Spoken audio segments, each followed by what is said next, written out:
Good afternoon, dear participants. As Volodymyr has introduced me, my name is Mykola Korablov. I'm currently a student at Kyiv Academic University pursuing my computer science degree and also working at Glushkov Institute of Cybernetics of Ukraine in the domain of non-smooth optimization. And today I'd like to give you a talk about exactly what we are working with.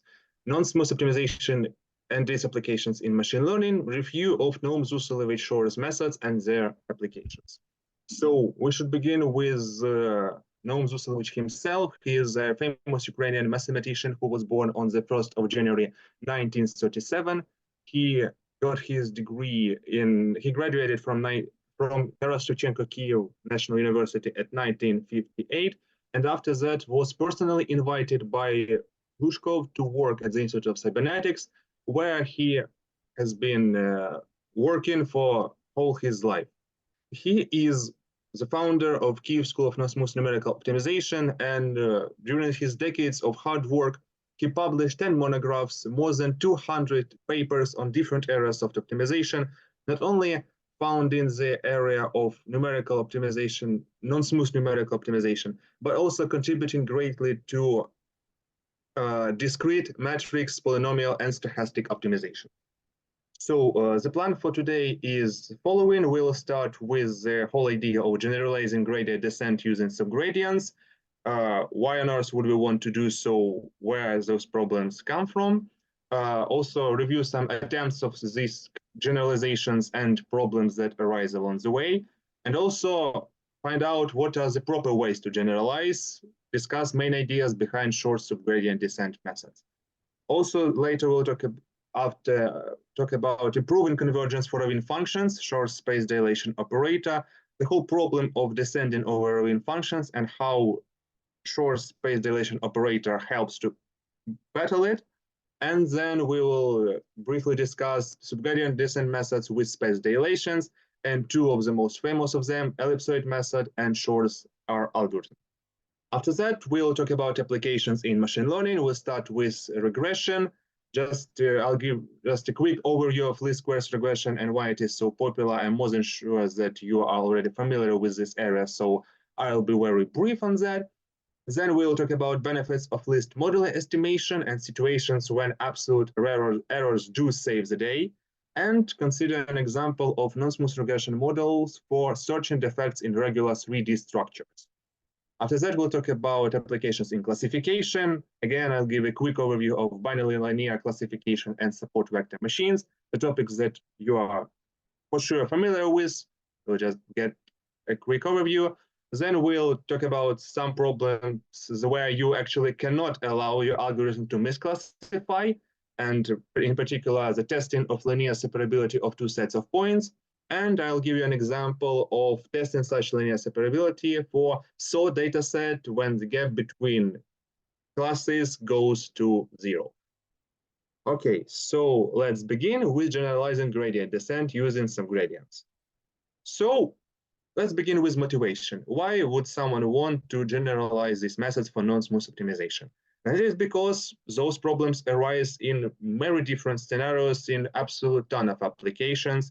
And the main sources for non-smooth optimization problems are the following. So these are mathematical programming problems of very large size that have block structure. This structure can be utilized to make the whole solution process easier, but along the way you will encounter some non-smooth sub-optimization problems that must be solved exactly. Also, the whole big domain of min-max problems of the form, as you can see, the minimum over argument over some domain and maximum over a set of functions that are defined on that domain. That's a completely like a standalone area of research that has for in itself. And also one of the ways to tackle these problems are using subgradient optimization.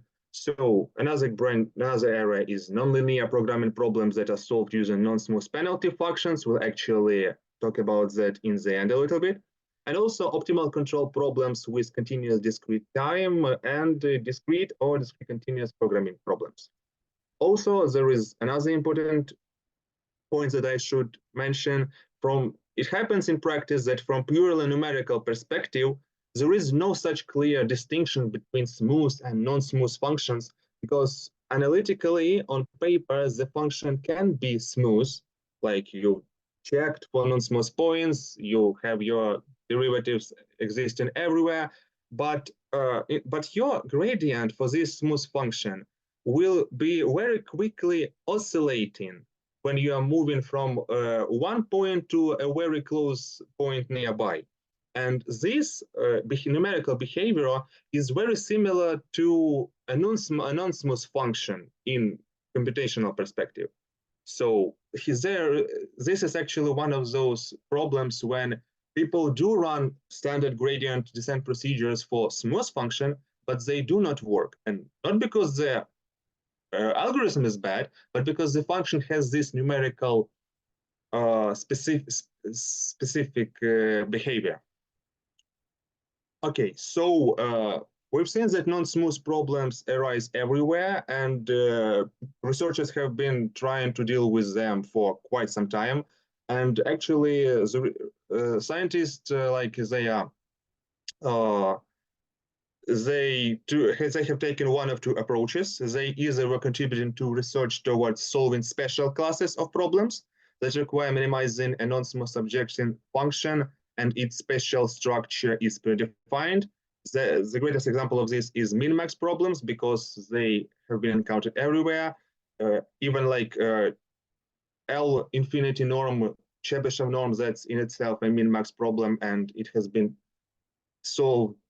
Different methods for solving it have been derived independently just for this class of min-max problems. Or they could have decided to contribute to research towards developing general algorithms that are able to solve a vast amount of different types of non-smooth problems when you do not actually need the a priori knowledge about the structure of the problem.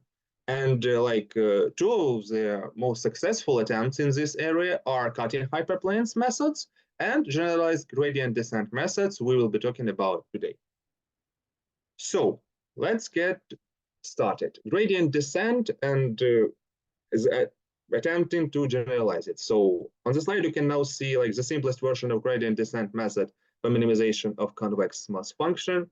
We have our starting point x sub 0. We have the defined way how to obtain our sequence of points that will lead us to the minimum of the function, where each next point is obtained as previous one minus the gradient times step size on that iteration.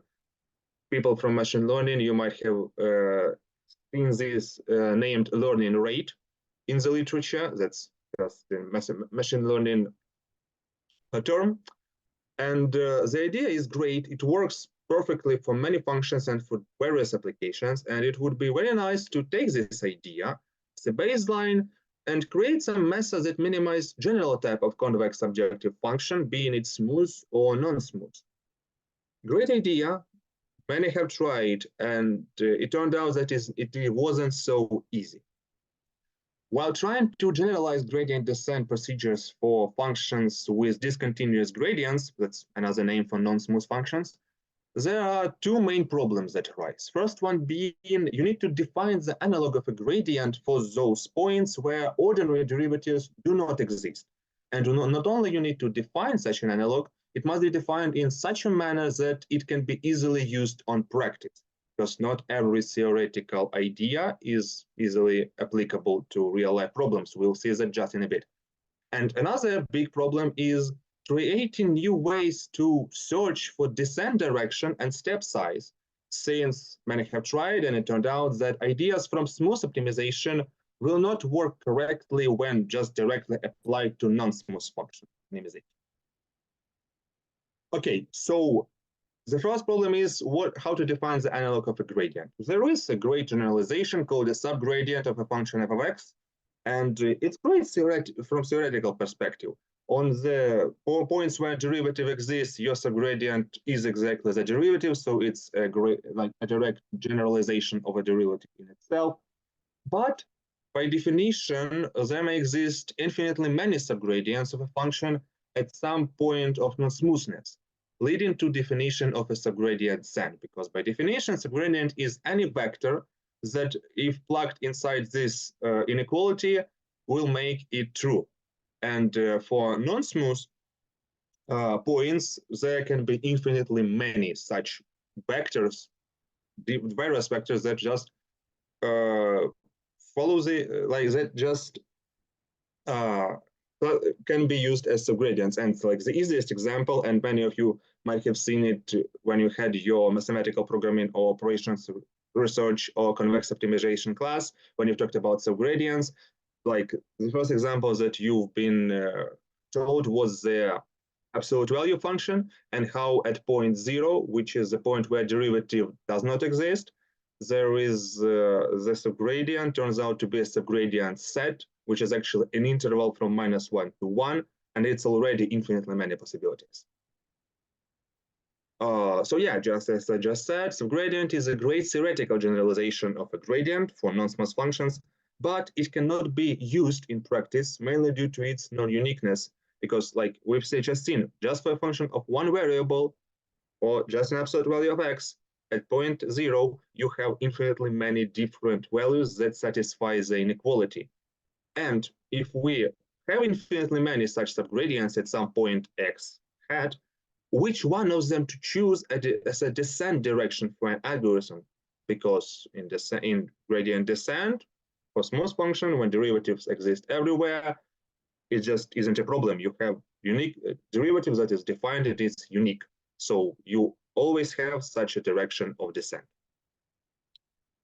And actually, this problem was solved by Shor, and he tackled it with the attitude of, let's restrict our attention to some class of non-smooth functions that this class should exclude really weird functions. You know, those times when your mathematical analysis professor have given you some like advanced homework assignment where there was some crazy functions and you haven't to like find some derivative from the left, derivative from the right, and they were just, you literally have set at that assignments and thought to yourself, like, is it really applicable in practice? Has this function has any meaning in real life applications? Many of them do not. They're just like a great theoretical tool to test your knowledge of analysis. So Shor decided, let's just exclude those really weird functions and that are hardly ever encountered in practice, and defines some generalization of a gradient for this class of functions that does not contain any weird ones. And that's how he came up with his almost gradient. Just as a point in itself for like a 45-minute lecture, what it is, but let's just say that by definition, any convex function does have an almost gradient, and for any point where this function is defined, such almost gradient is some element of a subgradient set. So we've generalized the subgradient notion a little bit, but we'll also restrict it to that class of functions that we want to work with. And that turned out to be great because now we do have that uniqueness that was lacking in subgradient definition. But then other question still remains. Will they be suitable, those almost gradients, as a descent direction? Actually, they will. So let's just say that for some function, one-dimensional function that is convex and defined on the whole space of Rn, let some x star be an element of a set of all minimum points. So right now in the definition, we do not restrict us to the case when we have just one point of minima. Let's say we have many of them, and all of them share the same value of objective functions, so all of them are global minimums of functions, and they're defined as capital X star set. By definition of subgradient in point x hat, that's such a vector that satisfies the following inequality for any x from the whole space Rn. And let's see, so if we say that we have such point x hat that the value of an objective function is greater in this point than in some other point x, we can arrive at the following statement that the dot product between anti-subgradient and we'll see in a bit what another part is greater than 0. And this statement actually has a great geometric meaning. The fact that the dot product is positive means that the anti-subgradient at point x hat forms an acute angle with any direction, because x minus x hat, that's a vector, that is already that's some direction, and it's actually a direction from point x hat to some point x in our whole space Rn. And not only is it just a direction, but there's a direction where to some area of space where the value of our objective function is smaller, because just before we've agreed that f of x will be smaller than f of x hat. So now let's say if our set of minimum points big X star is not empty, and right now we are at some point x hat that is not a part of this set, we can say that moving from this point x hat in the direction of an anti-subgradient with a small enough step will reduce the distance to this set of global minimum points. And this simple fact is the main idea behind subgradient descent methods for non-smooth function minimization. So now we are ready to define the first and the easiest subgradient descent method, which is in itself, as you can see visually, is very similar to a just gradient descent for smooth functions. We've just normalized the subgradient a bit for some computational stability. We still have our starting point. We have a subgradient of objective function calculated on some iteration and the step size on this iteration. So as I just said, the method looks oddly familiar to smooth gradient descent, but it works differently in itself. And to show this, I have one of the easiest theorems about its convergence. So let us have some convex function f of x that we wish to minimize, and we have a bounded set of all global minimum points. Let's also define our step sizes, our learning rates, values at each iteration to be non-negative, so the limit will be 0 and the sum of all of them is infinity. Like the easiest example, think h sub k being 1 divided by k plus 1. No, that will be your just series 1 over n that is divergent. That's like one of the things you for sure remember from mathematical analysis. So just take as a learning rate h sub k being 1 over k plus 1 will satisfy it. But also many other sequences of hk's that follow this criteria. Then, for any starting point, the sequence obtained from subgradient descent method, this sequence follows one of the following statements. Either we have such number of iteration k star where we arrived at one of the points that is from the set of minima points, or the following holds the second statement, which is actually meaning that, as you see, rho sub k is the distance between x sub k to some point x, and that's the point x from the big set of all global minimum points, and we're looking at the closest such element from the set of minima points. That's like a mathematical explanation of what I've just said on words. So that the gradient descent, the subgradient descent, reduces the distance to the set of minima points. That's like the biggest takeaway that you might take right now. So it looks very familiar as to the gradient descent, but it is actually working differently. But again, this is just one of the ways to define our values of step sizes. There are many others, for example, Pollack step, Shor's adaptive step, and others. So we are just not limiting ourselves to this kind of requirements for step sizes. Okay, so we've seen how we can generalize gradient descent for a non-smooth case, and to make it like very intuitively familiar to those gradient descents that we used to work with in smooth function case. But everything's not that easy. So let's go and investigate further, because in practice, many problems can be encountered, and one of the biggest ones is dealing with ravine functions. And a great solution to this problem has been found, and we'll talk about it just now, right now. So what is exactly a ravine function? That's such a function of several real variables whose graph near a minimum point has a ravine type shape. There is like a strictly mathematical definition what a ravine function is, but it's not very intuitive. It's easier to say that like it has a ravine type shape. As an example here, on this slide, we have a function of two variables, absolute value of x1 plus 5 times absolute value of x2.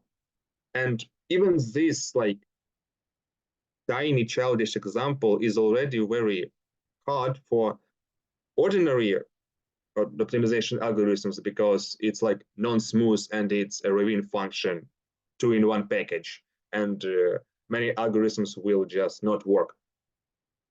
And even for subgradient descents, such function is hard to work with because right now you can see the trajectory when we've started at starting point 1, 1, and we just need to go to starting point 0, 0 to minimum point 0, 0, sorry.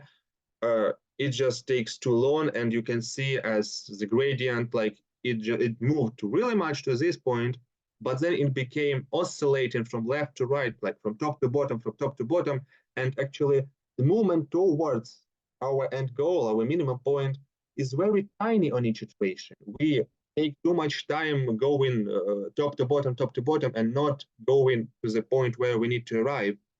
And that takes a lot of time and computational effort. And you can imagine that just an example of a two-variable function. And maybe imagine this being like 100 variable function, 1,000 variable function. It will just be a disaster. So just looking at this picture, you can see that, well, it has this weird rhomboid shape. What if we could just, squeeze this a little bit from the side to make this rhomboid more like a square? So it will be just like easier for our procedure to find the direction to the minimum, because like that's the idea that's actually behind data normalization in machine learning. When you have one feature that has values from -1 to 1 and another from -100 to 100, you will encounter exactly this same problem, but in a little bit different context. And that's why data normalization is a thing to like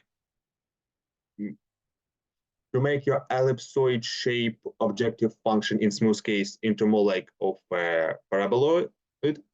So this idea is great. Maybe we can just apply it also here. Okay, so yes, as I just said, it would be nice to help this procedure to converge faster. And like the first idea that comes to mind, let's warp the space to make it easier for an algorithm. And actually, that's what we'll be doing. That's what we will be doing right now. So the main idea behind space dilation. For now, we'll be talking a little bit abstract for like 3-4 minutes, and then I'll give you like a more like understandable example. So just bear with me, please.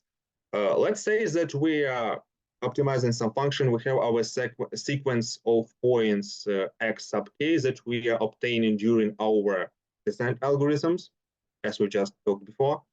So let's just make the following change of variables on case iteration of the subgradient method. Now, from x variables, we are going to some y variables, applying some change of variables operator a sub k, and also we are defining it in such, we will define it later, like different various instances of how it can be defined. But for now, let's say that it is a great change of variables because it was invertible. We can easily define the way to go back from y variables to x variables.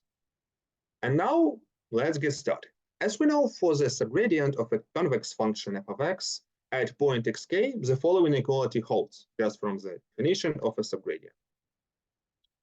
Cool. So now let's just substitute our variables x defined as some transformation of variable y. We'll get the following with a new function phi, when phi of y is like f of x, and inside of x we have substituted this in, so we have f of b sub k y, and we just substituting. We haven't changed anything. The inequality still holds. We can just like rename the function to be the function of a variable y and have the inequality hold. So we now see that this expression right here at the first place of a dot product, it's also a subgradient, and it satisfies this inequality. This expression satisfies this inequality, so it is a subgradient also. And we can just clearly say that such a vector j sub phi at the point yk is a subgradient of the convex function phi of y. We've just talked about how to define it at some point y sub k of the transformed space of variables. We applied our transformation, and we are working in the different space of variables right now.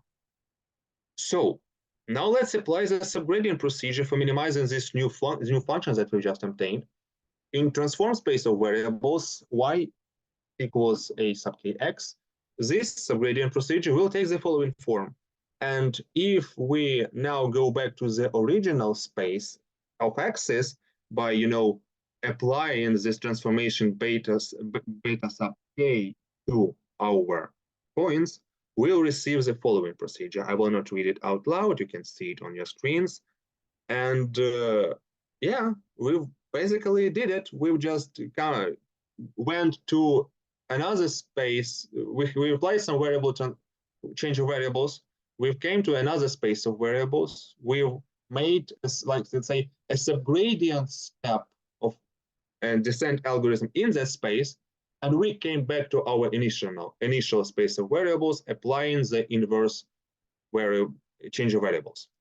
So great. We just see that such going back and forth and back will work. We just need to somehow define such a transformation of space, such a change of variables.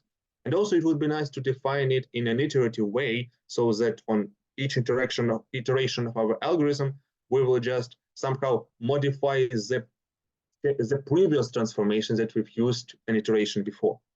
And the question arises how actually to make those transformation of spaces in a useful way.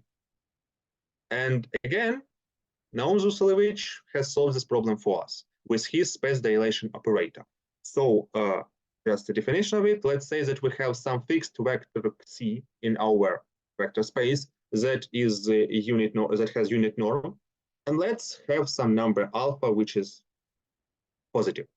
Then for any vector from this space, as you know from linear algebra, any vector can be defined as a sum of its two components. One that is parallel to some direction in the space, and another one that is orthogonal to this direction in the space.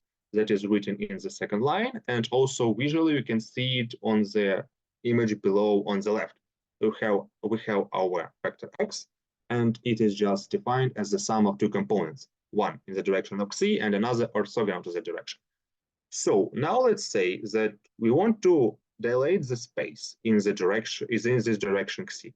So such a dilation operator for our vector space in this direction c with coefficient of dilation alpha is defined as follows. We just take, for any vector x from our space, we take its representation as a sum of two components, and we just take that component that is parallel to the direction we want to dilate into, and just multiply it by this coefficient.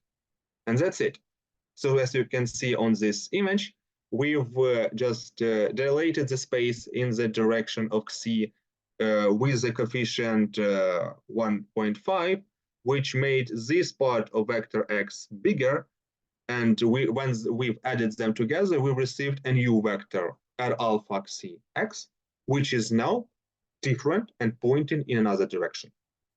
And yes, you might have seen it already. If we take like some value of alpha, which is lesser than 1 but greater than 0 to satisfy our requirements, we will just make this component of a vector shorter, and this will dilate the space in a whole another way.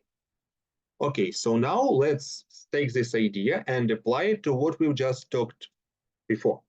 We need to find a way to somehow iteratively define the dilation of space that will allow us to go to some another space via change of variables, and we want that so that in this new space, our subgradient procedure will be working easier and greater. So the idea that we just talked about, to have that rhomboid shape of our objective functions plane, and to transform it to be more like a, I don't know, not a paraboloid, but with like, I don't know how to name it. Just I hope you understand the idea. So, and yes, also a couple of properties of space dilation operator. It is linear, it's symmetric. It also has a matrix form, which is actually super useful because that is what we apply just in a bit. Also, a composition of two operators in the same direction is defined very easily. Also, the inverse operator is also obvious. Like, we've delayed the space in that direction with one coefficient. If we want to inverse everything to the way how it was before, we need to squeeze the space in that same direction, but with another coefficient. And also, a side note, when we have the dilation of space with coefficient 0 in some direction, this operator reduces to a projection on the subspace that is orthogonal to the direction xc. So let's use this space dilation operator for our needs of subgradient optimization. The only problem is which direction to choose on every iteration. And actually, this is the point where depending on what direction you choose, you will arrive at different class, a whole class of optimization, of subgradient optimization methods. Some of them work great, some of them not so great. Some of them have already proved themselves to be invaluable in many practical applications, and others still need some adjustments. So today we will talk about two of the greatest tools and algorithms that came out of this idea. First one being the ellipsoid method for convex function. It is obtained using space dilation in the direction of a subgradient and a certain choice of dilation coefficient and step size. The whole iteration procedure is now on your screens. So you see we have our direction of descent in the space of new variables, but we applied our inverse operator. So we actually came back to our initial space of variables. We also have our step size and the iterative definition of the space transformation. And also we have our starting point x sub 0, and also this algorithm require us to set some radius of initial localizing ball. So when we take a guess where to put our starting point, we need to have some estimation of how far away or how close is this initial starting point from our final destination, from the minimum point. So we need to have this parameter in store, and this estimation should be quite sharp, because you can always plug in 10 to the 6th power, like just to say that our point is somewhere in the radius of 1,000,000 around the point. Well, you can do it, but no one will guarantee that the method will work at all, or even if it will work, it will be working just for a stupid amount of time. Because as we will just see in a bit, this and also the initial inverse space transformation matrix at the first iteration is defined just as an identity matrix. So at the first step, we do not change the space at all. Okay, so yes, and also the theorem about its convergence, and that is a great point to say that this method, Shor came up with it from a completely different perspective. Like he substituted this idea of space dilation and decided to take such a direction of dilation of the space, and also such and such coefficients for our operator R on each iteration, which is actually dependent on the dimensionality of the space variable space we're working with. And it turned out to be just the same method as was independently discovered by Nemirovsky and Yudin and I believe they discovered this method from a completely different perspective. And it turned out that it was just that great point in that happens quite often in mathematics, that two independent group of researchers come up with the same idea but from different perspectives, and they've just agreed that it's a great algorithm, and just they have both the contributions from their perspectives. And actually, what that means is that the ellipsoid method is actually a localizing method. So as we have seen on the first iteration, we've defined our estimation. How far are we from the point we want to go to eventually? And on each and every iteration, we are squeezing such estimation. So at the first iteration, we have a ball of something radius, but on every other iteration, this ball transforms to some kind of an ellipsoid. And as the theorem holds, with every iteration, the volume of this localizing ellipsoid squeezes. So the ratio of volumes of localizing ellipsoids on the step k plus 1 and step k is smaller than 1. So this guarantees that, yeah, it may take some time, but with a great initial guess and an estimation of how far are we will get to the point of our interest, the minimum point eventually. And we'll do so by actually localizing the volume where we are, the volume of space where we are searching with each iteration. And also a great thing is that this coefficient of squeezing the how the volume of localizing ellipsoid squeezes, it does not depend on your iteration number. It only depends on the size, the dimension of this variable space, which is huge, really huge. And to prove that it is huge, we'll just go to this slide of interesting facts that we've just like picked a little bit a minute ago. So yes, the fact is that this ellipsoid method was independently created by Nemirovsky and Yudin, and from a completely different approach, and Shor came up with it as a type of subgradient descent method with space dilation. And the great thing is that this ellipsoid method was used by Hachiyan in his work to construct and justify first polynomial algorithm for linear programming problems with rational coefficients, thus disproving their NP hardness. Just let that sink in for a bit. This algorithm helped researchers in mathematical optimization to prove that some class of problems is actually solvable in polynomial time. It is not NP hard. That's just enormous in itself.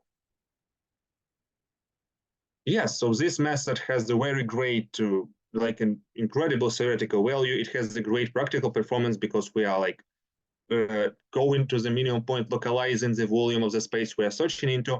But you may find various papers where authors argue that ellipsoid method is useless in practice and that it doesn't work even for tiny functions of a couple of variables. Why is that? And the answer to this question is quite complicated, but it can be like summarized in a way that this algorithm, the ellipsoid method, has two forms. A beta form that is computationally stable, this one that we just discussed with this matrix B, and also an H form where for you're trying to like reduce the amount of computational operations required on each step. So you decide to not just compute the multiplication of matrix B times the transpose of matrix B, but there is a way to combine them and to work with the matrix H sub K that will be defined as B times B transpose. And this will be like a positive defined matrix that is great, but from a theoretical perspective. On practice, as you've seen how we define this space transformation and how this matrix is being changed on every iteration, it is very hard to really check whether on the next iteration we have this matrix H has remained positively defined or non-negatively defined, I guess. And this way, we cannot actually follow through whether this happens on every iteration, and this leads to like a big computational error on that like allocates with every iteration, and that is why this H form of method theoretically it might be better because we are saving on n square operations of multiplication on every step. I believe that is n square. But from a practical perspective, the method in itself just doesn't work. And frankly, many people have been using this wrong form of methods for decades and wondering why on earth I'm reading in a book that this is a great method that will converge and is a great theoretical value, but I'm trying to apply it to a tiny function of a couple of variables that it doesn't work for me. So that is like, that's the way how it is, and that's the way, like this myth must be busted. And that's actually what is being done partially in the Institute of Cybernetics, because many problems that are being solved right now are solved with these ellipsoid methods for different like sizes of problems. And it like the fact that were able to use the ellipsoid method to solve this, that, and that problem actually proves that it is a great method. Okay. So also we now will talk about the second biggest tool in a box. Second, not by order, but second as we speak about it. So an R algorithm, Shor's R algorithm. It is obtained from that general idea of space dilation that we talked about earlier with those abstract matrices A and B, but we are using the space dilation in direction of a difference of two subsequent subgradients. This gives us such a numerical procedure that is on the screen right now. I will not get very much into detail, but I will say this. This algorithm turned out to be an extremely powerful tool that allowed scientists at the Institute of Cybernetics to solve many hard optimization problems of various kinds from different real-life fields. But it is like its greatness has been discovered empirically because theoretical results for these algorithms are not such easily obtained as for an ellipsoid method we just talked about. There are a couple of theorems that prove this R algorithm convergence for some cases, for some specific cases, but no actually general theorem for like a big general class of functions is yet formulated and proved to theoretically state that this algorithm will converge in a very broad case. So yeah, that's the deal with this algorithm. A great tool, but like its theoretical justification is yet to be written, and it is actually a great point for someone maybe to come in and just solve this issue that's been bugging many people for decades right now. Okay, so now I have finished with the theoretical part of my talk today. I hope that you are still with me, that you were soaked in all of this mathematics and theory that we've been talking about.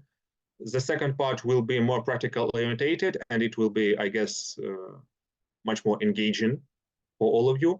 So right now, Volodymyr, if we do have some questions, that will be a great time to divide my talk in two parts, so we can answer some questions, and then we will proceed with the second part. Mm-hmm. Okay, yeah, we have... Yeah, I'm stopping my demonstration so that you can. Mm-hmm. We do have two questions. Okay. First one is, how often is usage of subgradient instead of gradient required in machine learning? That is a great question, and like we will partially answer it in the second part of our talk today. I should, for now, I should say that it is like a state-of-the-art approach in machine learning to tackle everything with smooth convex, even super convex functions. Like you can see many loss functions that resemble the idea of sum of squares of some errors of some kind, which is actually came from the numerical optimizations that for such functions, derivatives are easily defined, and smooth optimization methods work perfectly. And it is actually true for many cases that is just enough for you to solve your problem, to train your algorithm. But there are some problems and some specific areas, and we will talk about them just right now, that when smooth optimization just isn't enough. When smooth loss isn't gonna cut it because it is just not enough to suit all of our needs. And like we will be talking about, if you would wish to have a loss of the form like not sum of squares but sum of absolute values, it will give you great benefits in many cases. But this problem is non-smooth by its definition, and it must be solved only using specific methods. Yes. So that's the answer for this one. Okay, the next one, yeah? Sorry, microphone was muted. Yeah, and the next question. Okay, no problem. Any tests for these methods against established optimizers like Adam? How do they perform in practice? Any papers on that? Great question. Thank you very much. It is as far as I'm aware, the idea of applying non-smooth optimization methods that are that were designed and created in Glushkov Institute, applying them to machine learning problems. That's actually a quite recent area of research. Like in comparison to some other established areas, like applying those methods to some mathematical programming problems that people have been doing it for half a century right now. So yes, so I don't know. There is some paper that those paper with great in-depth theoretical comparison of those methods and their evaluation on different problems. Like those points and ideas, they are talked about in some other papers written by scientists of the department I'm working in, and I guess that's actually one of my ideas, that one day we will be doing we will just take some collection of different problems, and we'll just compare how different algorithms work on those problems. Most of the time, that is actually a battle between least squares versus least absolute values, in which we show that for many applications, absolute values rock, and you should definitely use them. But yes, it is hard to optimize such a function. So yes, the question is about Adam, and I guess about any other stochastic gradient descents that are now undoubtedly the state of the art in machine learning, in neural networks, and also in some more classic statistical machine learning algorithms as well. That is a difficult question to answer right now, because stochastic gradient descent method and all of its subsequent methods like Adam, momentum gradient descent, Nesterov's ball, and all the others, they are this, as far as I see, they have been designed specifically for that type of problems that arise in machine learning. It's loss function that has a structure of a sum of many losses for each of the training sample, and the stochasticity that is behind those methods, it allows us, for example, to apply such things as mini batching to easy our computational procedure of our optimization computation wise. So yeah, I would just say that it is definitely a topic we will be working on in the future. I hope in the nearest future. So yes, I don't know how about neural networks, but we are already working about some problems from supervised and unsupervised learning. And yes, we will be definitely comparing some state-of-the-art approaches that have established themselves over the years as being undoubtedly being good for many ways and applications. But there are some areas that this generalization to non-smooth optimization will bring many benefits. And also, I might have not talked about it, but the subgradient descent method works not only for non-smooth function, but for smooth as well. So it is a direct generalization, meaning that you can actually apply this method to your ordinary sum of squares type of loss and see what will happen and how this method will work better than maybe some another smooth gradient descent. Okay, and last question. In your opinion, future of machine learning lies in area of non-smooth functions minimization, or it is just another good instrument for a bunch of problems? Oh, that's a tough question to answer. You know, it is definitely worth digging in and worth working into that direction to apply those methods to different machine learning problems. As I've just mentioned it in the beginning of the talk, computation-wise, many smooth optimization problems do behave like non-smooth ones. And that may be the reason why some algorithm takes so long to train or just not that great at overall. I mean, like optimization algorithm, applying optimization algorithm. So I don't know whether like stochastic methods, there are many reasons why they are state of the art and why they do work great right now. And I don't know, I don't have that much of expertise to say that stochastics can be like removed from the pedestal, that subgradient methods can take its crown. I cannot say that right now, but it is definitely an interesting area to work towards. And yes, not only applying this instrument for some specific problems that do require subgradient optimization, but also work towards more general applications and to see actually how these methods turn out to be like in the field solving real life problems. Okay, so that's it for the questions, I guess. Okay. We can proceed further. Great. So I guess now I can just give me a second. I will turn on the presentation from the point where we have finished.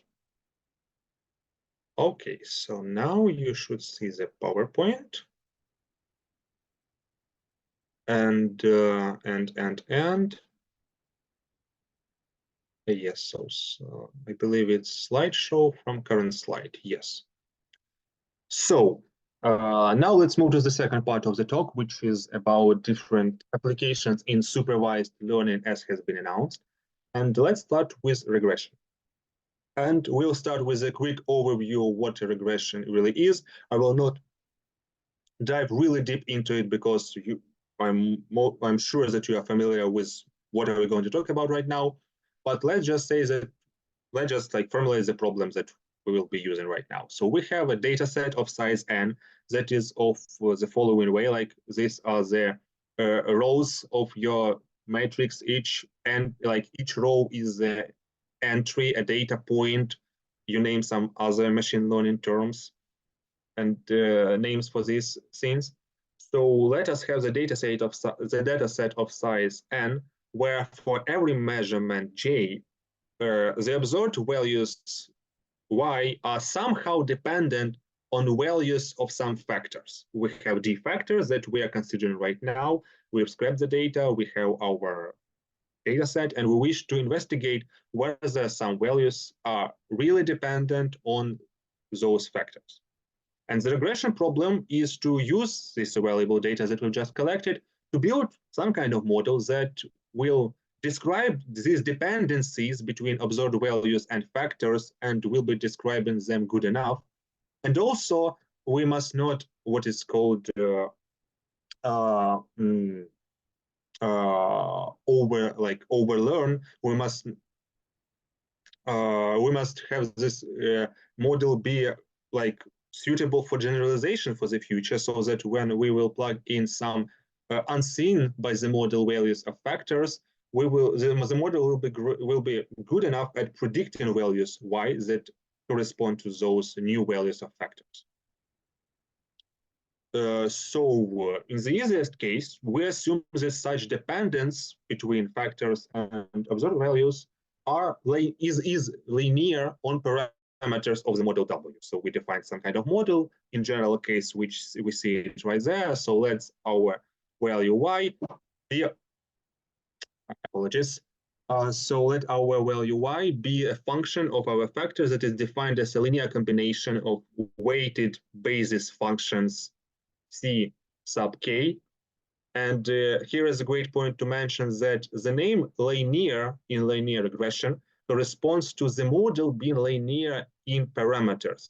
So you see here we have some other type of function of the factors, but in the whole model, the parameters w, they are linear here. We don't have any like w1 squared or sine of w3 or whatever. So that any type of such model where parameters are like that, this model is called linear, not just that special case when we have like a dot product of vector x and vector parameters w, like w1 x1 plus w2 x2 plus etc.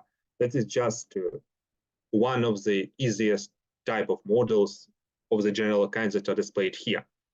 So we are assuming that we have the dependence in such a general form, and we wish to find suitable parameter values, which means construct a model that is good enough at approximating dependencies between y and x based on available data. And to do so, we have to pick some basis functions tk, ck, I guess, sorry. These can be plain factors like just x1, x2, etc. And you will then receive the model that is commonly referred to as linear regression, w1, x1 plus w2, x2, etc. Or maybe those can be polynomials, those functions tk, or maybe that can be exponents or any other basis functions. And basis implies that these functions might be independent and also follow some other properties. We will not dive deeply into that right now. And the idea is, after picking such basis functions, that is our a priori decision on what kind of dependence between factors and values we're investigating, let's find such parameter values that will minimize our observation errors. So we have our values y's, we have the y hats, which are just like the values that will be that our observed y's will have if they are really dependent on the factor in that way. So we've just, you see, plugged in those values of factors inside our functional model and computing these y hats, and we like see how those two values are different, and that is our observation error for one data point, and we have n of them. Okay, so again, let's have a quick overview of least squares. That is the most popular way to solve linear regression problems. It is statistically derived from assumptions that factors are independent and errors follow a normal distribution with zero mean and the following covariance matrix, which means that like the fact that it's a diagonal matrix means that all the factors are independent of basis functions in more general case, and that they also have the same variance. Okay, and this derivation comes using maximum likelihood principle from statistics, so it's absolutely legit way to solve a linear regression problem. Also, to this least squares method, an exact solution can be obtained using the orthogonal projection in Hilbert space. And such exact solution has great properties, which is proved by Hausdorff-Markov theorem. I believe the state of the theorem is something like the exact solution to ordinary least square that is obtained like as an exact solution using this projection principle has the smallest variance in a class of all unbiased estimators of our parameters. I believe it goes like that, maybe with some changes or more general statements in the middle. So, and that is the way to theoretically solve linear regression just from statistical perspective. Yes, and that's a great way, but in most cases, this exact solution is very hard to obtain due to some computational issues because it involves like matrix of factors that are multiplied, inversed, transposed, and we can arrive at some very nasty situations where just an inverse doesn't exist or whatever, and we just cannot compute that exact solution, unfortunately, in many cases. So most of the time, the regression problem is treated from a functional approximation perspective. So we do still have the same idea. We have our variables y's. We have our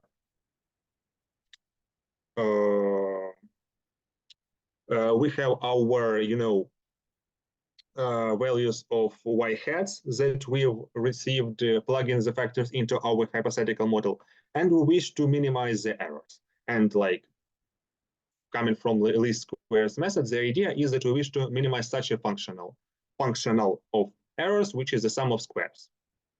And this approach became a state of the art for sure, and for many reasons it does work, and for many problems it is enough.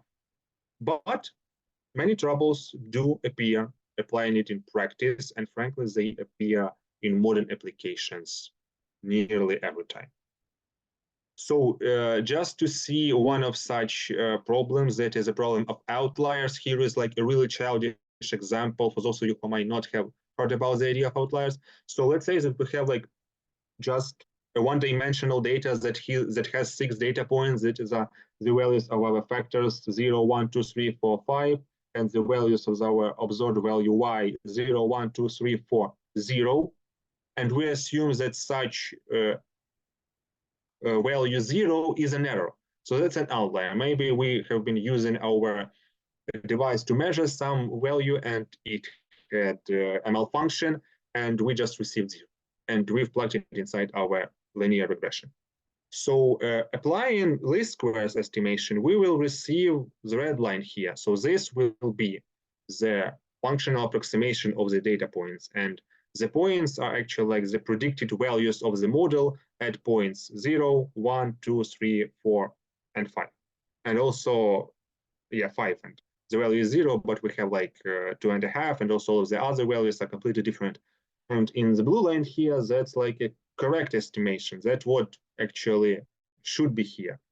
The fact that our model follows suit with all of the dependencies that we have here, 0, 0, 1, 1, 2, 2, 3, 3, 4, 4, and then this point 5, 0 is actually treated as an outlier automatically.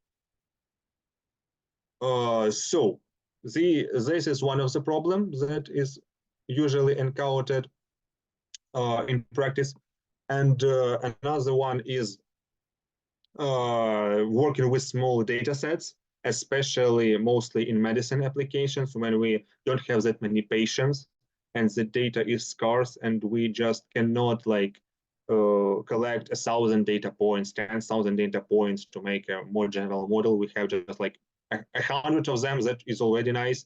Most of the time it is like in tens, like 80, 90 patients with some disease that have been treated in the past year or whatever.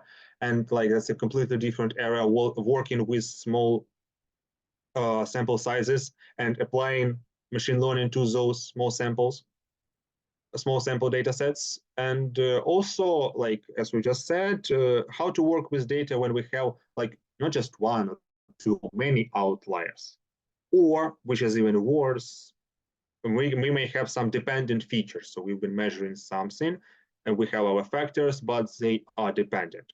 As we've just talked, in the beginning, we have an assumption that our factors are independent. And if this assumption is violated, the algorithm, the whole regression process will work badly.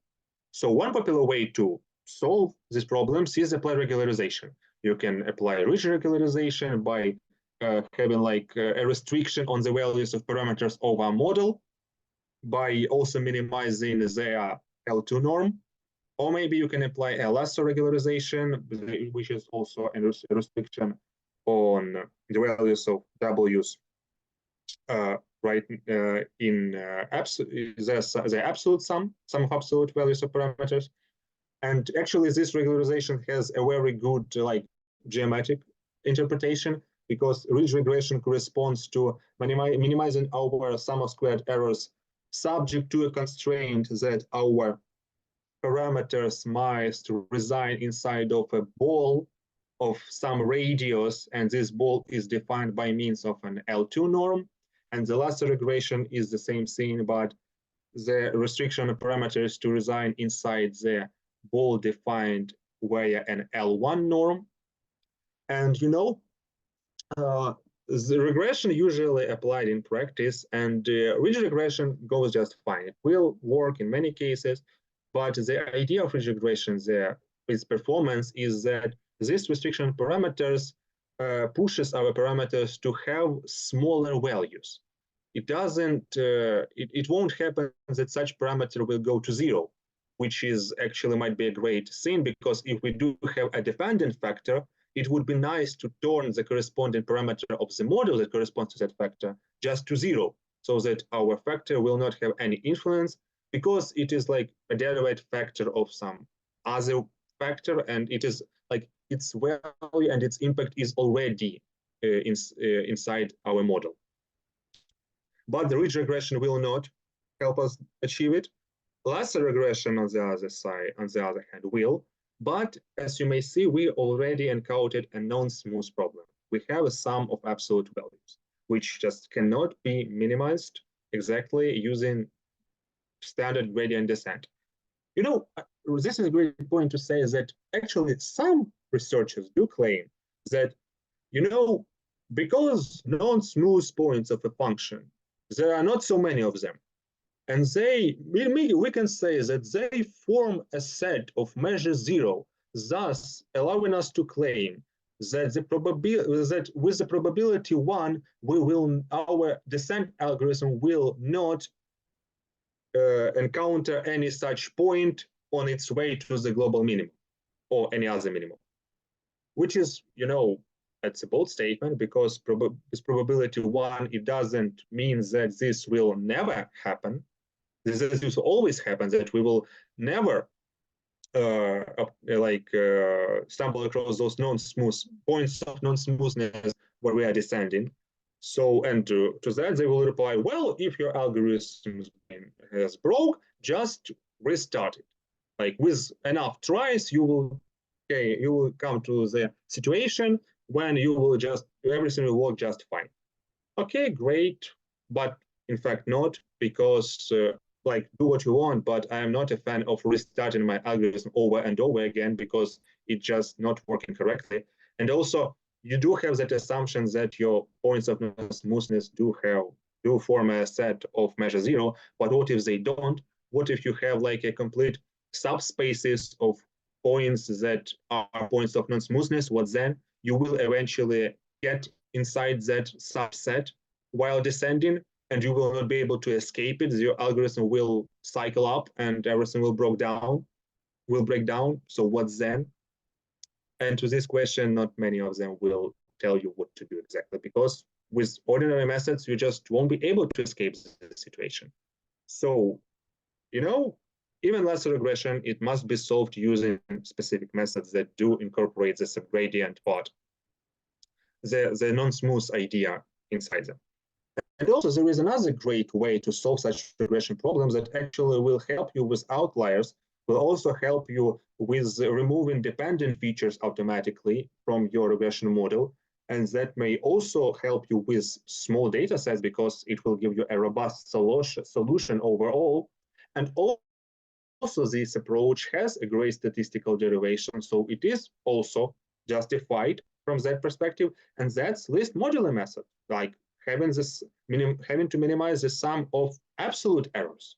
But this in itself is already a non-smooth problem overall, because like in lasso regression, we had only one part of the objective functions that was non-smooth, and there we could have argued all of the points that I've just talked about, like that we will never encounter a problem, and if we do encounter a problem, restart the algorithm. But here, that just won't work. You won't solve this minimization problem exactly using your ordinary method. So you do need to solve non-smooth problem directly. And actually, now we'll come to a great example when applying non-smooth optimization helped to save the day.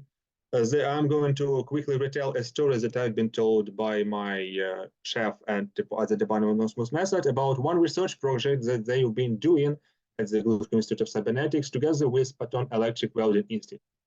And in brief description can be like the whole project can be summarized in a need to create some software for automatic non-destructive quality control of thin-walled multi-layer composite materials. So here on the picture, you can see that is like, for example, you have some two metal plates that are welded together, and you wish to investigate that line with which they are connected, whether it is complete, whether it doesn't have any defects, because that will influence the overall the overall, like, whatever you're building, a plane, a car, something else. You must not have those defects for your end product to not break in the end. So this is like, there are some methods that have been created by scientists at Patton Electric Welding Institute, and these methods help them to achieve this kind of picture that we see here.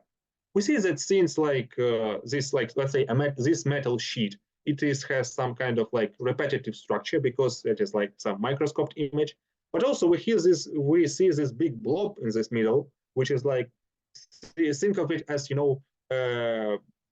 like a soap bubble that just appeared on the surface. That is a defect, and it must be recognized, and actions must be taken again towards not using that particular detail in production. And some of these defects can be seen obviously right now, and some of them cannot because they are very subtle, but they do influence the overall end product, and your plane may just crash in the middle of a flight. That's not something that we wish to happen. So there was the idea of how to just create such a software that will help engineers at workers and factories to detect those defects. And here we come with the mathematical models that helps us to do so. There is a regular 3D structure model. I will not dive really deep into it. I'll just say that our matrix A is our image in the form of dimensions m times n, and we have some vectors u and v. And such triplet is a regular 3D structure if by adding those vectors u and v together in a specific way, we will always receive some elements of our matrix A. So this regular 3D structure helps us to capture, you see, this repetitive pattern of the image, these squares and lines that just repeated, because that is a microscoped, like a microscoped image of some kind of metal sheet or whatever. So it really has a repetitive structure because it's just one piece. And also we have this like mathematical model to describe such a picture and to capture its repetitive structure. So now let's define what would be an elementary defect for such a model, and that will be that pair of indices, named them coordinates of a pixel, that just is odd, that just doesn't follow this repetitive pattern at all. And that it's just like for some pair of indices, but here we can see that many such pixels have combined together, and none of them follows the overall repetitive structure of the repetitive structure of the image. So altogether it has been segmented and detected as a defect. So and the problem is right now, so we have a mathematical structure to somehow define our images. Now let's suppose that we have such a matrix A that represents an image of a piece that's been checked for defects, and the problem is to find such parameters u and v that the coefficients obtained by adding these vectors in a specific way will have the smallest deviation from corresponding values of the matrix, read it as in pixels of an image. So you see, and that way, such a model will also, after its post-analysis, will help us to detect those areas where we have like the biggest errors from values of a matrix, from pixels from an image, from our regular 3D structure model, and where we have some threshold when those variations is too big, we detect it as a defect. So two models have been studied for this. One utilizing the idea of minimizing, employing some machine learning language, the squared loss, overall loss, and another the minimizing an absolute overall loss. And performance of both models have been compared on various images. And both of these problems, actually, the smooth and the non-smooth one, have been solved using an R algorithm that we just talked about before. And here are the results. You can see on this image in the top right, we have an image itself, and you can clearly see the defect right here. And on the top left, we see how least squares detected the defect itself. So you see they've detected this big spike, which is the defect in itself, but also due to the whole underlying performance of least squares, they have also numerically detected that all of these two lines are also like there was a big defect here, a massive one here, and two big defects here. But as we see from the picture, they're not there. We just have a problem with this one spot that corresponds to this spike here on this picture. And on the image on the bottom, we see how least absolute values have performed. And as you see, they've actively and greatly localized only this spike, only the place where the defect actually is. And here is another example with two defects you can see on the picture. This one is actually really visible and it can be seen by eye, but this one is a little more subtle. So maybe not every, maybe like a worker at the end of his shift, he is tired at looking at those pictures and examining those metal sheets. So he might like miss this one just due to human error, nothing to blame on him, that might happen. So, and we see how least squares performed on this problem. And you see, yes, it definitely catch up where the big defect is. It also caught up where the smaller one is, but also we have so much like waves here that are also detected as, you might have not seen my quotes, detected as defects. And that's an error, that's an incorrect work of an algorithm and your software. And on the bottom, you can see how list module minimization performed, and they also managed to localize those spikes, only those spikes, and do not have some other unexisting defects detected. Great, so that's with this example. We do have another tiny example of classification, and I should ask Vladimir. Yana has told me that there was some, and I've seen that there is some delay. One of the lecturers will not come here today, so I think we do have some time left here, because yes, I will. Okay, so I hope I will. Yes, so I do have 10 minutes from the 90 minutes that are reserved for me because we've started at 12:30. So I have 10 minutes. And also if I will like overdo a little bit, I hope it's not a big problem because we already have like a big gap is following because one of the lecturers couldn't come. Okay, so now let's go to the second example for today, applying those methods for classification. And once again, a quick overview what the binary classification is. The things that you for sure know what it's about, but let's dive into now. So we have like, again, a data set of size n, where for every measurement I, we have some elements, some points xi in some vector space Rm, and we've somehow like labeled them to belong to one of the two classes denoted by values yi. And the problem of linear classification is to use this available data. All of the points live in the vector space Rm, and some of them are labeled positive, some of them are labeled negative. And we do wish to somehow divide them. And it would be very nice to divide them using a very simple thing, such as a hyperplane. Being, as other words, we want to divide them using a linear separator, just a hyperplane. So that is actually the problem of linear classification. We need to use our available data to find such a hyperplane, dividing two classes that has the biggest margin, because as you might think, and you will see in a bit, that if those two clouds of data points are not very close together, you can divide them by infinitely many hyperplanes. And we wish to find such hyperplane that has great property of having the biggest margin from each of the classes. And this problem can be formulated right here as a constraint optimization problem. And also there is a great theoretical way, which I will not dive into right now, but you can read that in nearly any machine learning book on classification. And I've had this reference here, you'll see, where I'm referring you to. So you can just apply scaling and set R equal to 1 and prove that this will work with this, substituting this value R equals 1, that we won't lose any generality. So we can set this without loss of any generality and consider corresponding models. We can use hard support vector machines, the binary classification model that forbids any misclassifications and does construct that hyperplane that is separating our two data clouds of data points strictly.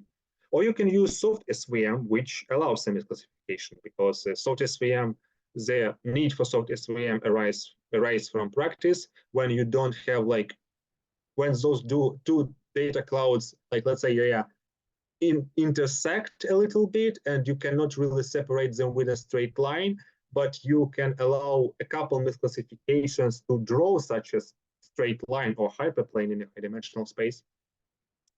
And you will just allow those couple misclassifications, because that will lead you to achieving and having a more generalized model that will work correctly for the vast majority of the data points. And in practice, for your practical needs, that will be just enough, because the error of classification will not exceed your threshold, so it will be just fine. And here is a great picture that I've took from the elements of statistical learning, because it's a very great illustration of the difference between hard SVM and soft SVM. You see they're using a different notation. So in our letters, big M is our margin R, and their parameters are not denoted as betas. We are denoting them as Ws. But the main idea is, so on the left, the main idea still is clear. So on the left, we have two data clouds that are clearly linearly separable. And you see inside the whole of this stripe, you can draw infinitely many straight lines to separate those points exactly into two classes. But we wish to find such a separator that has the biggest margin, and it is described right here. And also, now we look at the right part of an image, we see that, now we have some meshed data together. So we have some random red points that just occurred here that actually may be an outlier, and it is a completely different area of research to track those outliers in classification automatically and just exclude them from our data set so that they will not break the overall model and allow it to generalize well. And also there is a couple of, this green point is a tiny bit closer, but this one is definitely in the domain of another class. So we still wish to classify them using a linear separator, but we cannot draw a linear separator having even this one red point over here. So we allow a couple misclassifications, exactly 5 of them, and that is the cost of us obtaining quite a general classifier that will work with an error, but this error is we are good with this error of this size, as we just talked earlier. But in some cases, you do need to classify everything strictly. You cannot allow any misclassification. And one of these cases is a linear separability of sets. So, in order to apply linear classification and expect it to work correctly, we firstly need to know whether the classes are linearly separable. So yes, you always can run an algorithm, write those couple lines of code and press enter, but they will just run for eternity and never ever arrive at a good solution. For example, if you have some kind of meshed data points that are squeezed together, and there is actually absolutely no way to separate them linearly, even with soft SVM or any other algorithm.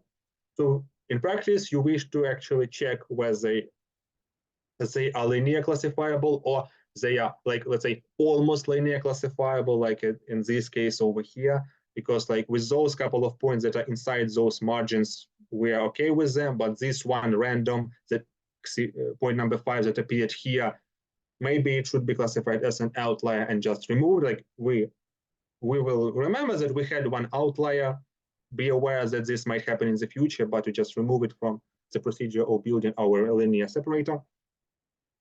So, and these are practical needs for a problem of for testing linear separability of two sets.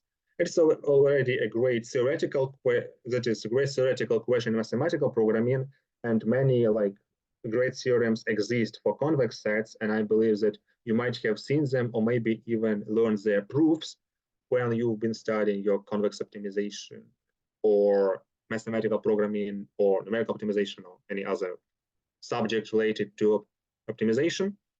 So here is an example of like two convex sets that are strictly separated linearly by a hyperplane. But you know, that's good in theory when we do have a set, we for sure know that it is convex. And we just like here we can see mathematically we can prove. But what if we have some like sample data that just like, what if we in practice we just have two clouds of data points and we do not know whether they are linear separable or not? So whether they are convex sets and whether they are disjoint, and so we cannot say whether they are separated or not. And so the need arises for some numerical algorithm that will be able to test linear separability of a given label set. And also it would be very nice if it will be working in a polynomial time. So we really don't wish to have another NP hard problem here. That just, no, we will just not run with it. And you know, apologies. You know, in most cases, applying hard SVM will tackle this task just fine. You can apply your hard SVM algorithm if you can solve it with zero training error on your data, so that, like in this picture on the left, you found a linear classifier that classifies all of your training data correctly. Hooray, you can congratulate yourself because you indeed have found such a linear classifier, and by finding it, you've proved that the linear separation of data classes exists. If the hard SVM does not have a solution, however, with properties of having zero training error, or maybe it just didn't converge at all, then the data set is not separable. But you know, that is only a necessity condition. It doesn't mean that if the algorithm didn't work, the sets are indeed not separable linearly. So yes, this approach is not very reliable in practice. And here we have another model that will work greater in this case, especially like we will have an example in just a moment of such scenario where your ordinary hard SVM testing for linear separation will not work, but this model will. So we have a maximum margin linear classifier, and the problem, and it is defined as problem of finding such hyperplane that there will be no data points between its like inside the margin strip between in between those two other hyperplanes. So you know, like in this picture on the left, we exclusively define that we not only just looking for a hyperplane, yes, that is like in a bold line, but we explicitly say that we wish to not have any points, absolutely any points, not even here. Like you see, we have red points that are classified correctly by this, by our hyperplane, our linear separator, but they are inside a margin. We do not want that right now. We just say we wish to see no points inside our margin strip. And this model allows us to define this mathematically, this wish exactly in mathematical terms. So we have, as you can see, a min-max problem with a constraint on parameter values of our hyperplane. And this problem is non-smooth and also constrained, which we haven't talked about yet. And you know, people have found a way to find with non-smoothness. So you must not be surprised that they have also found a way to fight with constraint problems and to reduce them to some other problems that can be solved using numerical optimization, and also, by the way, proves that such reduction using a non-smooth penalty function is legit. By legit, I mean that the sets of all possible solutions or all possible feasible solutions of the problem right here in the middle and the problem right here at the bottom, those sets of solutions are exactly the same. So this like transformation of a problem applying non-smooth penalty function idea, it is completely legit because the solutions that we will obtain will for sure be the solution of our initial problem. And now let's see an example where this model will shine. So let's say we have such a SAW, I just called it SAW from the way how it visually looks.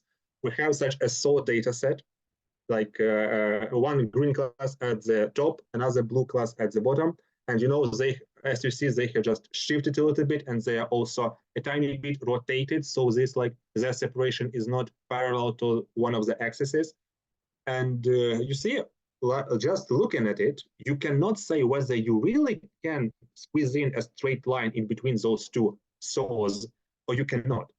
And that is because the gap, the actual gap between those two classes is said to be 10 to the power minus 3. Here is like a bit closer look at this part of the data set, which is actually like those edges of those T's of both SAWs, or both SAWs, the top one and the bottom one. And right, even now you cannot really see that it is easier to see that straight line can be drawn right here.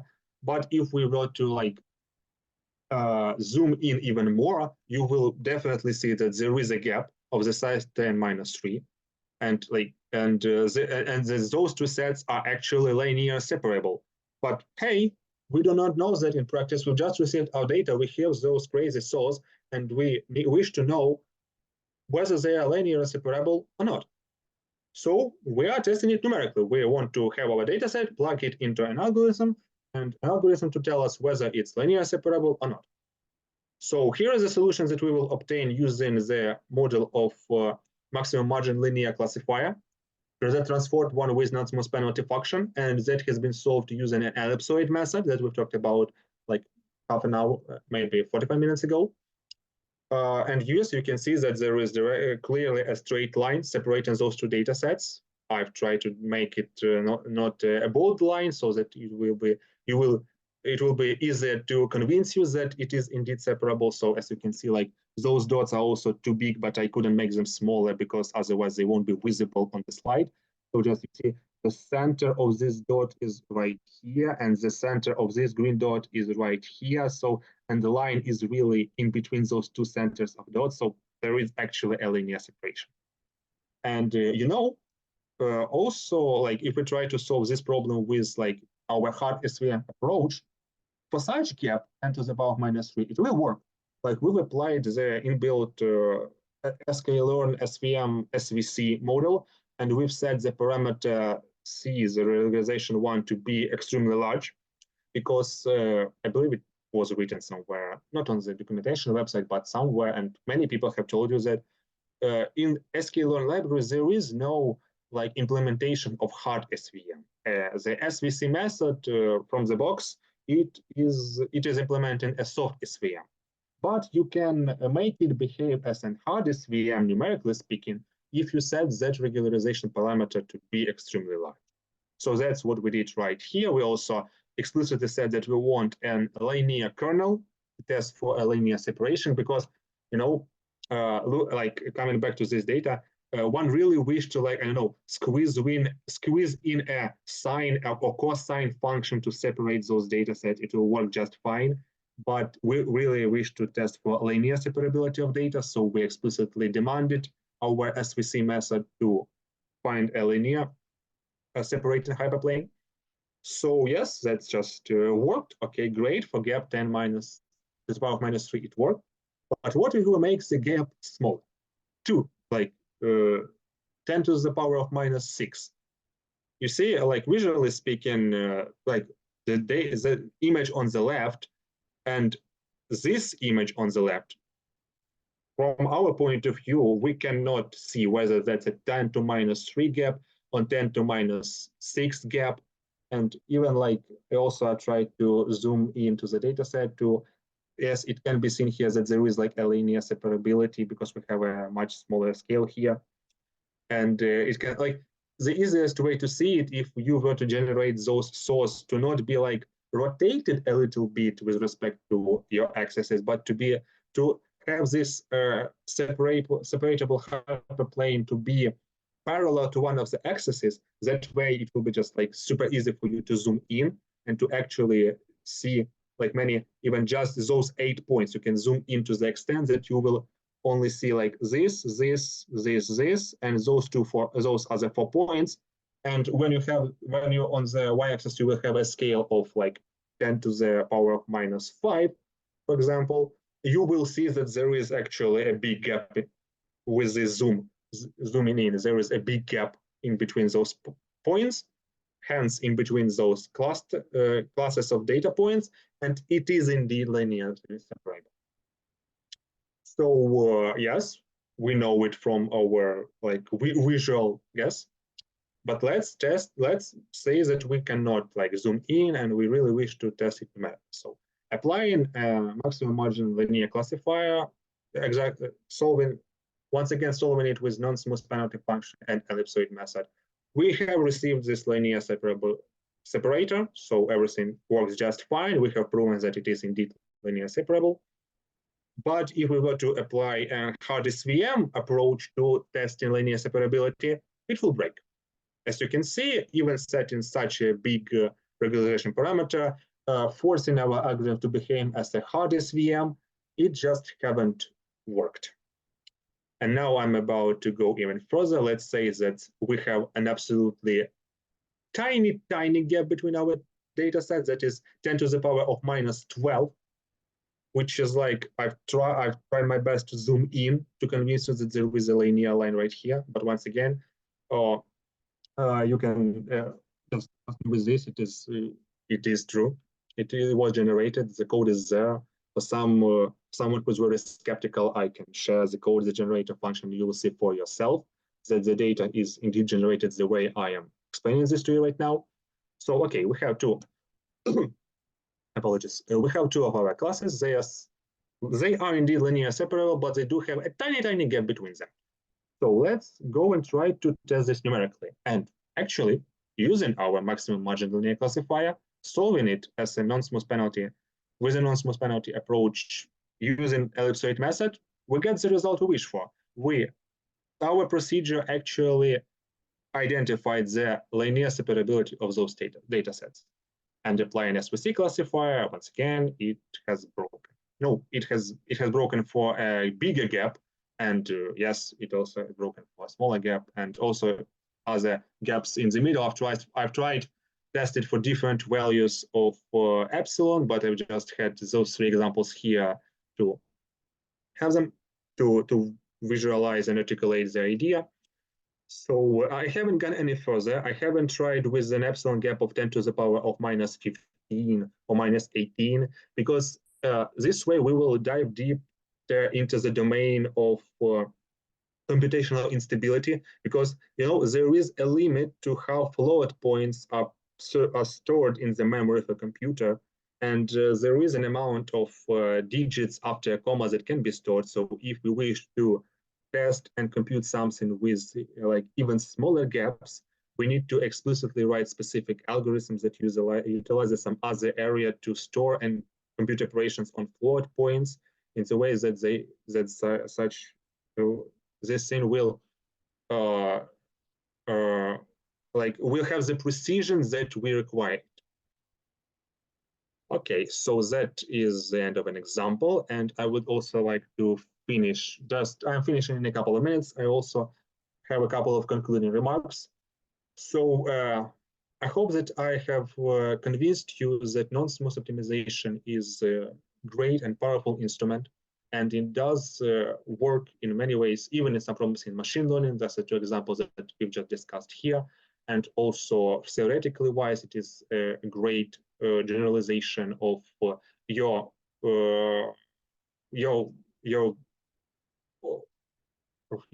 always used gradient descent methods, smooth versions of them.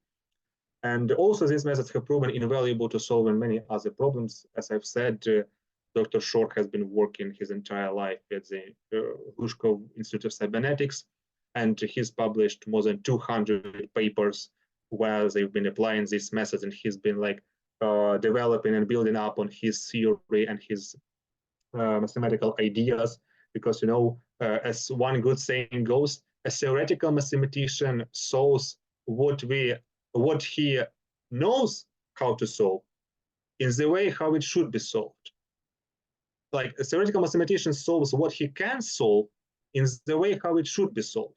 But practitioners, practical applied mathematicians, they are tasked with solving that they should solve some problem, and they are solving it in any way they can solve it. So the whole idea and his legacy that is right now continued by his students and colleagues, it is about it is an enormous amount of work has been done to sharpen this method, to develop different variants to solve various problems.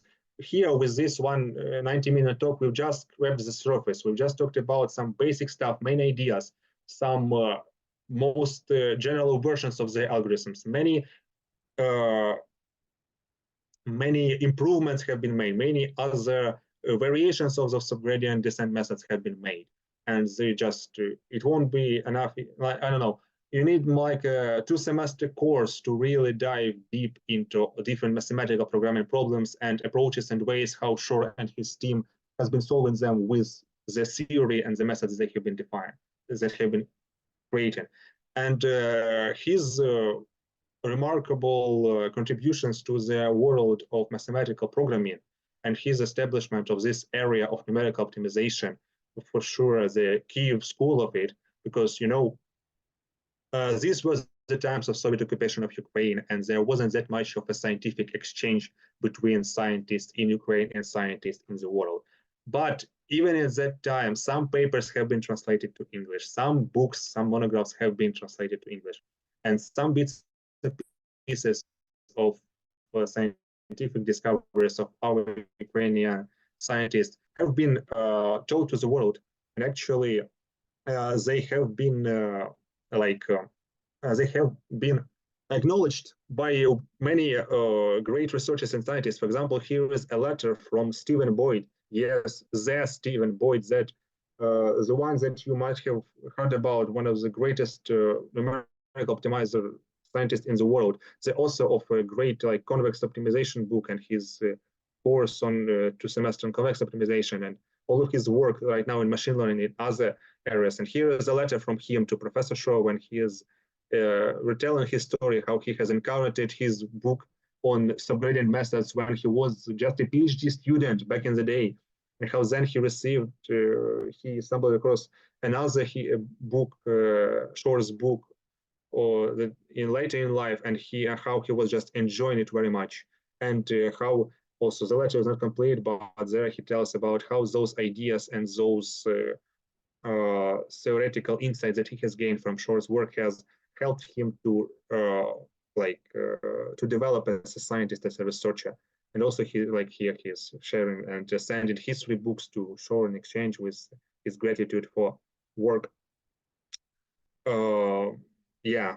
So, and now also that's just by Stephen Boyd, there are also other acknowledgements from other professors from all over the world.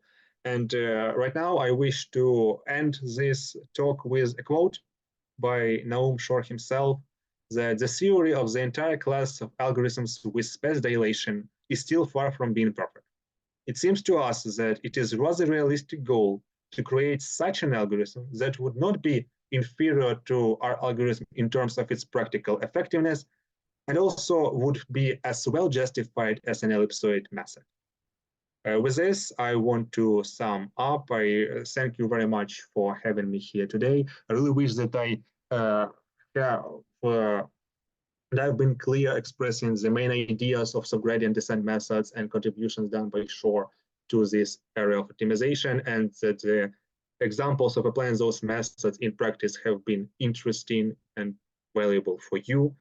I it actually was my honor to create and prepare this talk to contribute to sharing to a broader audience the excessive amount and great discoveries that Shor has made, and that his colleagues and friends and students are continue to working on and expanding his legacy now at the Glushkov Institute of Cybernetics. That is actually my honor to also right now become a part of such work, also participating in some researches, applying those non-smooth optimization methods like in some machine learning problems right now that we are working on. Some supervised learning, also we have work on some unsupervised learning algorithm and applying those methods to solve those problems.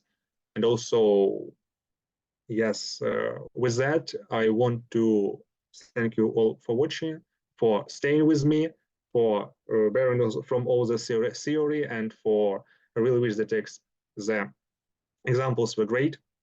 And I also want to encourage you to spread the word and to contribute to sharing the research that our fellow Ukrainian scientists has made, because a lot of the world doesn't really know about great contributions of our Ukrainian scientists, that it is our duty, really it is our duty to spread the word to the whole world, and to show them what has been made, what can be done, and how their ideas and their methods can be usable to solving real life problems and making everyone's life easier.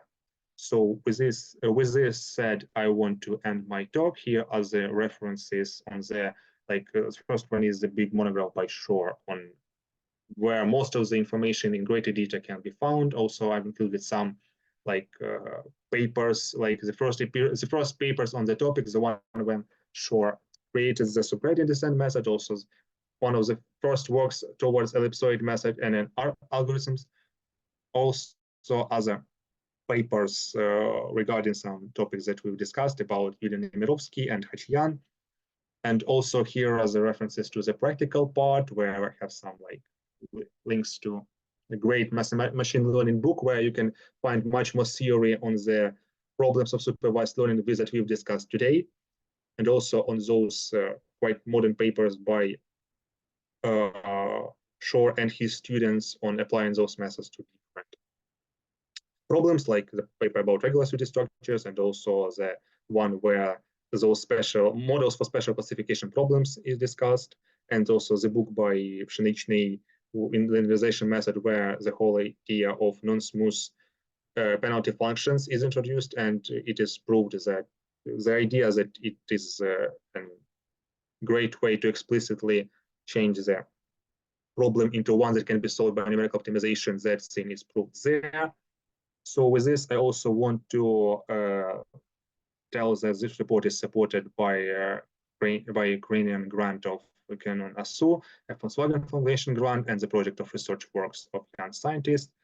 I thank you very much for your attention and for sticking with me.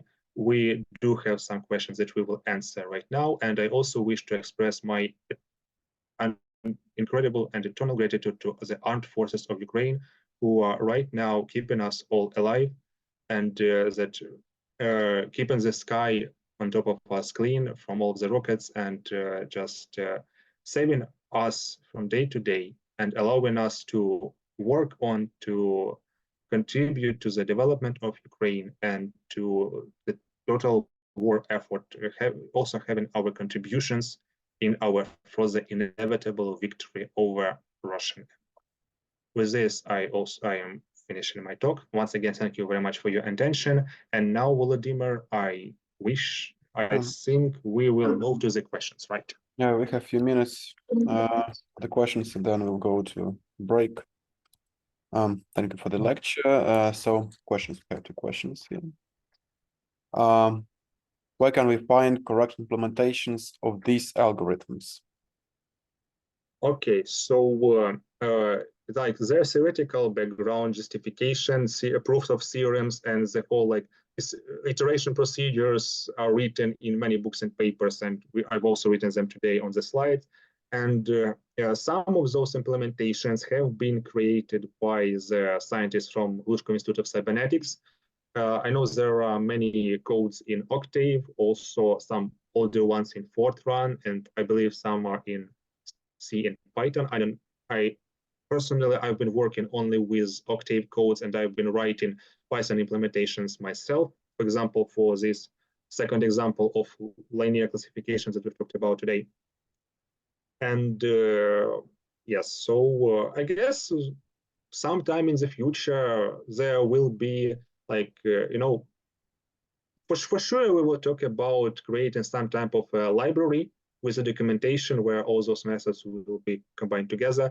But there is like, again, the difficulties with this method is that you cannot just take an implementation and to plug it into your ML pipeline or into other problem and expect it to work just fine from the box.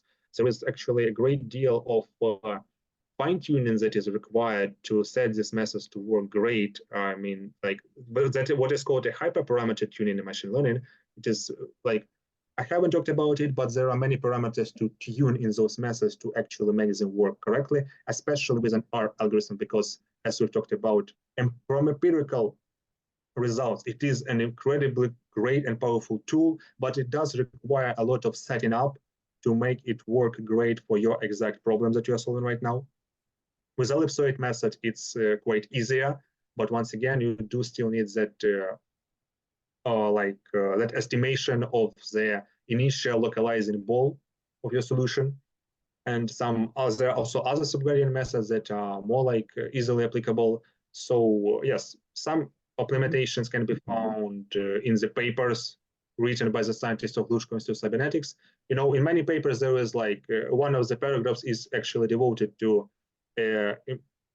writing the algorithm itself and also the Octave code writing the paper or in its attachments for anyone who wishes to reconstruct the experiments or test some other ideas for them to use it. So yes, that's yes. And by the way, will you share your code so that people could reproduce the results you've been showing? Yeah, I can. I will just prepare that Google Colab notebook. It will have the generator function, and it will have the usage of sklearn hard SVM approach to testing linear classification, and also I guess the part with an ellipsoid method, because it is like its implementation is simple, written straight from the book, so it's not big. Yes. Okay. And the second question, please be short. We're just running out of time. We ran out of time. Great lecture. Thank you. Mykola, do you agree with Shor's word at the slide 57? So I guess it's better for you. Yeah, I guess I will just does it seem real to propose such an algorithm? Okay, slide 57. Do you agree with slide 57? I'll go just straight to it. So please be short. So yeah, this code by Shor that he's written and we've talked about a lot.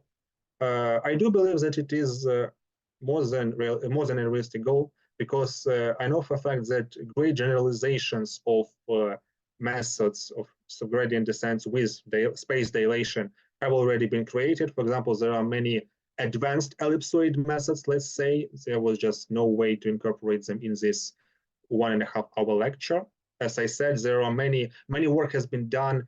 The whole area of finding out how to adjust the step size, what kind of step size to use, that is a complete area of research in itself. And many algorithms can behave really differently if you use another different type of step size assignment. So that's a thing. And as I said, those are just the basic ideas and main algorithms here that were described. Many improvements have been built on top, and it may be a great deal of a big 2-semester course to really cover everything with all of the different step sizes, different modifications. And I do know for a fact that work towards achieving the goals that is stated here in this code by Naum Zuselevych, the work towards this is going right now. People are trying, people are working, expanding his legacy, and I am more than sure that eventually such an algorithm will be created. Maybe for starters, just for some kind of problem, maybe for just small class of objective functions.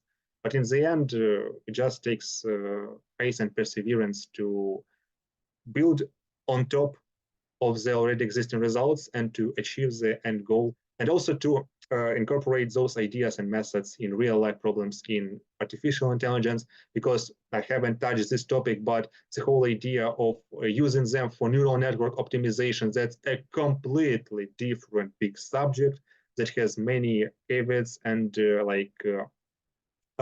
underwater stones that you can stumble over.